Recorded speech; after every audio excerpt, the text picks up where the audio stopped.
Facebook আর YouTube খুললে আমরা এখন একটা জিনিসই দেখতে পাচ্ছি, কম্বো নিয়ে খেলা চলছে আর গ্র্যাজুয়েট চাল আর বক্তৃতা চলছে। তো সবার সাথে পায়ে পা লাগিয়ে আমিও চলে এসেছি চাইনিজের কম্বো নিয়ে। 1 প্লেট হাক্কা নুডলস, তার সাথে ছিল 2 piece chicken pakora, 2 piece chilli chicken, দাম মাত্র 80 টাকা, মাত্র 80 টাকা। এত কিছু খাবার দিয়ে মাত্র 80 টাকা, ভাই কে দিতে পারবে এরকম কম্বো?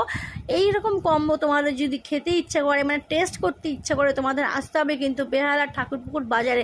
একমাত্র ঠাকুরপুকুর বাজারের বুকেরই দম আছে যারা এত সস্তায় এত কম দামে এত টেস্টি খাবার তোমার সাথে শেয়ার করবে। তো পুরো খাবারটা শেষ করে দিয়ে চলে গেলাম মোমোর কাছে।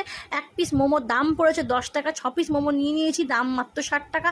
তার সাথে ছিল 1 বাটি চিকেন স্যুপ, আর ছিল লাল লাল ঝাল ঝাল সস। মোমোর পিসটাও কিন্তু অত্যন্ত বড় ছিল, মানে বড় সাইজের মোমোর পিস ছিল, আর তার মধ্যে স্টাফিংটাও কিন্তু পুরো লোডেড ছিল, আর টেস্টটাও কিন্তু অসাধারণ, জাস্ট ভাও জাস্ট ভাও। তা পুরো ভিডিওটা তোমাদের দেখে যদি ভালো লেগে থাকে তোমরা কিন্তু একটা লাইক কমেন্ট শেয়ার করে কিন্তু চ্যানেলটার পাশে